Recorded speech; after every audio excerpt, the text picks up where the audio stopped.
All right, let's talk about paradoxes. We usually think of them as these fun little grain teasers, right? Abstract puzzles. But what if they're actually more than that? What if they're these invisible rules that are quietly shaping your decisions, your behavior, and yeah, even our whole society? Today, we're going to pull back that curtain and look at these hidden logical traps. I mean, think about it. It kind of feels like we're all playing a game, but what if you don't even know all the rules? What if some of the most important rules are built on contradictions that we just can't see? These are the hidden traps that influence how we feel, what we choose, and how we get stuck.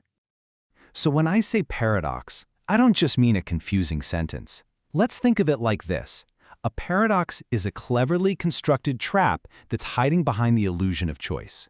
It's a system where, if you follow the rules perfectly, you're led to an outcome that's impossible or even self-defeating. So in this explainer, we're going to explore some of these hidden rules.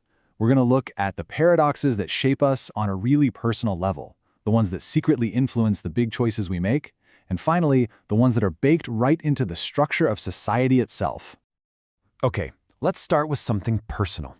A feeling I bet a lot of us have had, especially when you're scrolling through social media. It's that nagging thought, right? That everyone else's social life is just buzzing. And yours?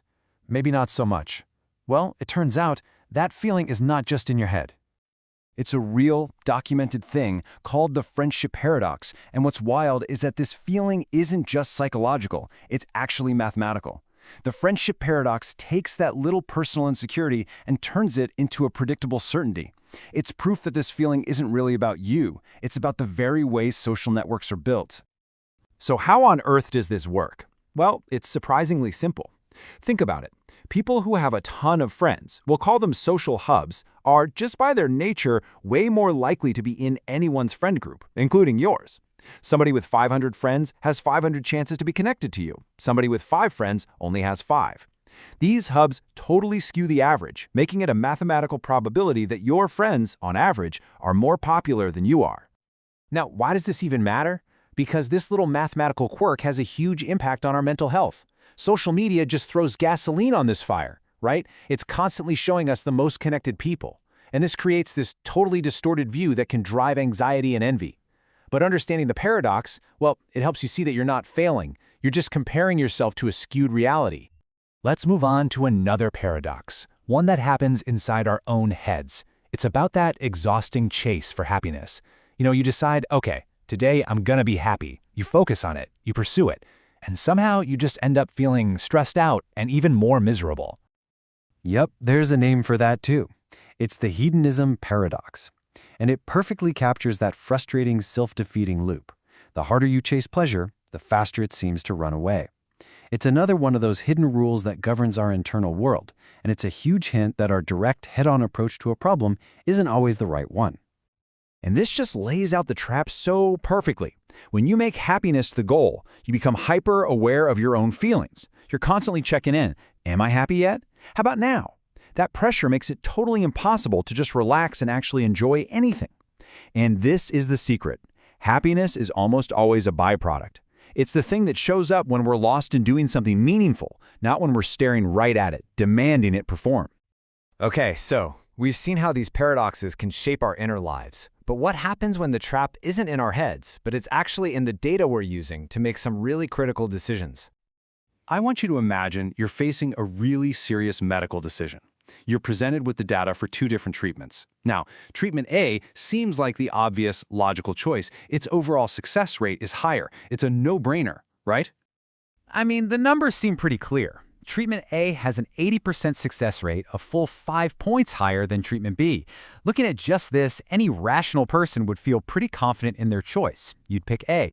But this is exactly where the paradox springs its trap. The story that the data tells can change completely if you just ask one more question. What happens when we break down that data by different groups of patients? And just like that, the whole story flips. All of a sudden, treatment B is better. Look at this. It's better for younger patients, and it's better for older patients. How is that even possible? How can one treatment be worse overall, but better for every single group inside that data? Well, that's Simpson's paradox. So what this shows us is that Simpson's paradox isn't just some statistical party trick. It's a hidden trap in decision-making that has very real-world consequences. We see it pop up in things like university admissions, in medical trials, and even big policy decisions. An aggregated trend can point you one way, while the reality within every single group is pointing in the complete opposite direction. So let's zoom out one last time. We've seen traps in our minds, and we've seen them in our data. Now let's look at the paradoxes that are built right into the very systems we live in. You know, the frustrating, illogical loops of bureaucracy in society. I think we've all been here. This has to be one of the most universally frustrating experiences there is. It's a systemic, no-win situation where the solution to your problem is blocked by the problem itself. And of course, there's a name for it, a catch-22. It was popularized by Joseph Heller's novel, and the term just perfectly describes a paradoxical situation where you are completely trapped by contradictory rules. It is the absurd logic of bureaucracy made real. So here's how the trap works. A rule gets put in place, supposedly to solve a problem, but the problem itself is the very thing that stops you from meeting the rule's requirement, so you're stuck. Any attempt you make is just invalidated by the system itself, and it locks you in this closed loop, where the only winning move is to realize you're in a game that you just can't win. So, from our friendships, to our hunt for happiness, to our biggest decisions, and even the societal systems we live in, paradoxes are absolutely everywhere. So what does this all tell us? What's the big takeaway here? And this really gets to the heart of it all. Paradoxes don't mean that reality is broken. They show us where our thinking is broken.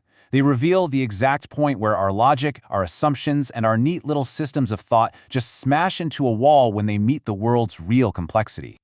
And this is exactly why understanding them is so powerful. They're not just puzzles, they're essential tools for critical thinking. They train us to look closer at the data, to question the rules of any system we find ourselves in, and to kind of embrace the ambiguity that pure logic sometimes fails to capture. They help us see the hidden games being played all around us. So I'll leave you with this question to think about. Now that you have this new lens, now that you can maybe spot some of these hidden rules, take a look at your own world. Which invisible, self-defeating loop might be shaping your reality right at this very moment?